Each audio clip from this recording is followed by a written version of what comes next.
Morning student. आज हम कक्षा 10 का तृतीय पाठ प्रारंभ करेंगे। इसको हमने दो भागों में लिया गया है क्योंकि पाठ थोड़ा बड़ा है। इस पाठ का नाम है महर्षि दयानंदा। भारतीय संस्कृति जो है संसारस पुरातन संस्कृति प्रधानता वर्तते।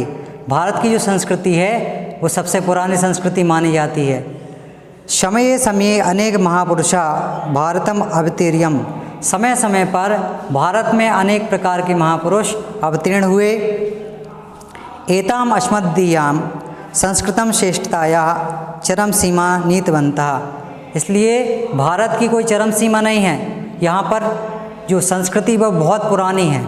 यहाँ पे अनेक महापुरुषों ने जन्म लिया और हमारी भारत भूमि को धन्य किया। इनमें से एक महापुरुष का नाम है महर्षि दयानंदा। उनके ऊपर ये पाठ पूरा प्रस्तुत किया जा रहा है। महर्षि दयानंदा तेषु प्रधानम उन्नायकम आसीत्। महर्षि दयानंद जो हैं वो भारत देश के उन्नायक माने जाते हैं। भारत को जो संस्कृति है उसको आगे बढ़ाने का श्रेय जाता है। अस्मिन् पाठे महर्षि दयानंदस्य जीवन चरित्रम प्रसूयते। इस पाठ के माध्यम से यहाँ पर महर्षि दयानंद के जीवन चरित्र को प्रस्तुत किया जा रहा है। महर्षि दयानंदा जन्म गुर्जर प्रदेशे। महर्षि दयानंद का जन्म गुर्जर प्रदेश मतलब गुजरात प्रदेश में हुआ था और ब्राह्मण परिवार में इनका जन्म हुआ था। फरवरी मासे 12 दिनांके। फरवरी माह की 12 तारीख को चतुर्दश शतोत्तरा अष्टादशतमे 12 तारीख फरवरी को 1824 को इनका जन्म हुआ था। अस्य जन्म नाम मूल शंकर आसीत्। इनका जो जन्म का नाम था वो मूल शंकर था। यदा एष 16 वर्षीया, जब ये 16 वर्ष के हुए, जाता तदा अश्य भग्नी स्वर्गगता, तो इनकी बहन की मृत्यु हो गई। वर्ष त्रयान्तरम, और 3 वर्ष के पश्चात पितृभ्यम दिवम गता, इनके पिता का निधन हो जाता है। गृहे अन्येषु जनेषु बिलपशु अयम संसारस्य अनित्यताम। इनके साथ ऐसी ऐसी घटनाएं होती हैं। इनका जीवन बहुत संघर्षपूर्ण होता है, परंतु यह उस संघर्षपूर्ण जीवन को जीते रहते हैं। इन्होंने पिता के निधन के बाद कोई विलाप नहीं किया, संघर्ष करते रहे निरंतर। इति चिंतयामास एकस्मिन् दिने, एक दिन मूल शंकर सहसेव स्वगृह मत्यजत। एक दिन क्या होता है, मूल शंकर मतलब स्वामी दयानंद जो थे वो मूल शंकर नाम से जाने जाते थे, अपना घर छोड़ देते हैं, घर का त्याग कर देते हैं।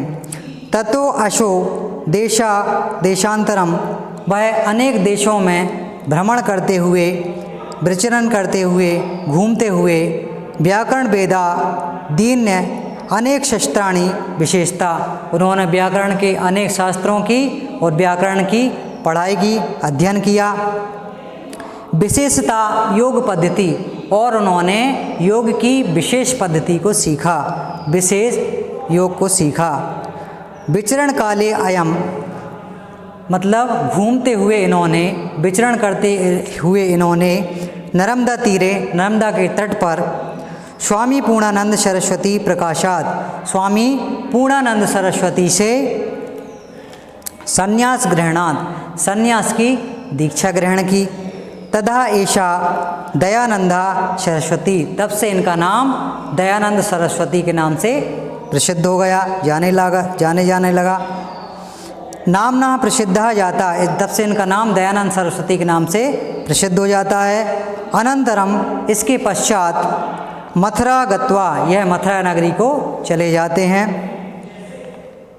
स्वामिना बिरजानंदात बहुविधानी शस्त्राणी अशिक्षत। स्वामी बिरजानंद जो थे अनेक शास्त्रों को, अनेक वेदों को, अनेक मंत्रों को जानने वाले व्यक्ति थे। विद्या समाप्तौ, तो इन्होंने महाराज बिरजानंद से भी बहुत सारी चीज़ें सीखी, बहुत सारे वेदों का अध्ययन किया, बहुत सारे शास्त्रों का अध्ययन किया। जब इनकी दीक्षा मतलब पढ़ाई का अध्ययन पूरा जब हुआ तो इन्होंने, इनके गुरु ने आदेश दिया क्या आदेश दिया? गुरुम इस्तमादिशत वत्स, गुरु ने आदेश दिया वत्स देशो अय अस्माकम विद्यांधकारे, इस समय हमारा देश विद्या के अंधकार में है, इस समय हमारा देश बहुत पतित है, इसलिए विद्या की बहुत आवश्यकता है। तदगच्छ अविद्याकारम अपने, इसलिए तुम विद्या का प्रकाशमय करो, उसका प्रचार करो विद्या का। आर्ष शास्त्राणी उधर वैदिक ज्योतिषा चा पुनः प्रकाश है, इन्होंने अपने गुरु की आज्ञा पाकर वेदों का प्रचार किया, वेदों को बढ़ाया, हमारे भारत देश को वेद दिए, मंत्र दिए, उपनिषद दिए और हमारे भारत देश को बहुत सारी चीज़ें दी। वैदिक ज्योतिया चा पुनः प्रकाशाय, और वैदिक ज्योति को पुनः प्रकाशित किया। तो इस पाठ का ये पहला भाग था। हम इस पाठ का दूसरा भाग फिर से शुरू करेंगे। तब तक के लिए धन्यवाद।